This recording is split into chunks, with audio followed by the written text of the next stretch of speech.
It's time for South by Southwest, folks.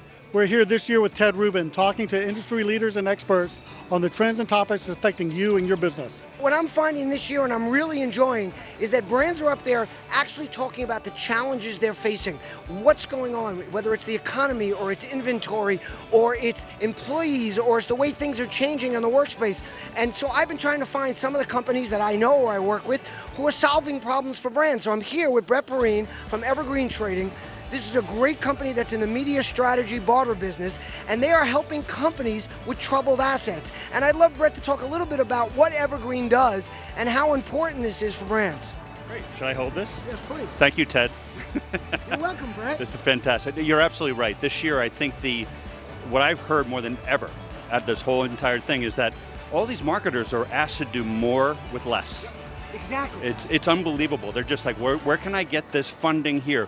Where can I go ahead and solve this problem, that this sponsorship issue? Well, that my budget is only this big. Exactly. Right, and then of course they work with procurement people, and they work with chief financial officers who have their own problems. Whether it's excess inventory, or it's real estate, or it's a corporate jet they can no longer afford. So tell me how Evergreen plays into that.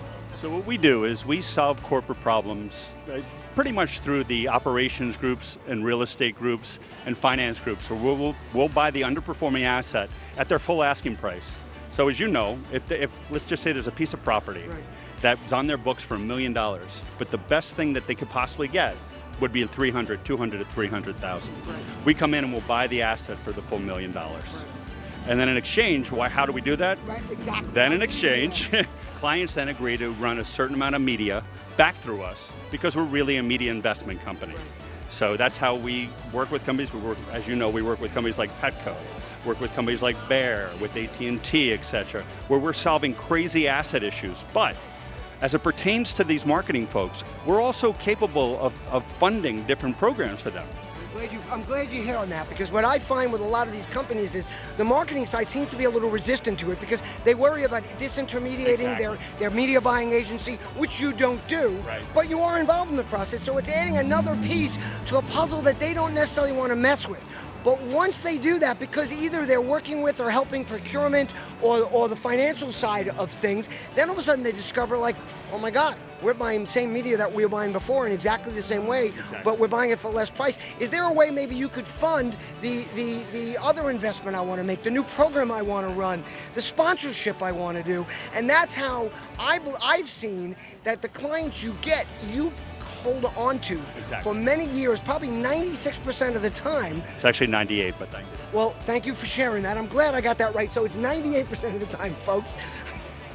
But, that's a stickler. What should be told is now you have a CMO who says, oh my God, now I've got a problem solver on my hands. Now I got someone who can not only solve a problem for the company, but they can give me more in my budget and help me do more with less. That's exactly it. And it's funny, it's human nature. I mean, if I solve a corporate problem over here, and then we ask the CMO and the marketing group to solve that problem, well, it becomes a lot easier if you can go ahead and not solve a problem, but fund and do something that's material to the marketing group where they need you. So I agree with you. So you're a great ambassador for us. Holy. Look at that. And the biggest challenge here is just getting people to listen and try. Because once they see what you're doing, you're not selling them a new software, you're not selling them a new system, you're not trying to get them to change their business, you're trying to solve problems they already have and then give them a way to extend what they're already doing in a bigger and better way. I think you should be in sales, Ted. Maybe I should.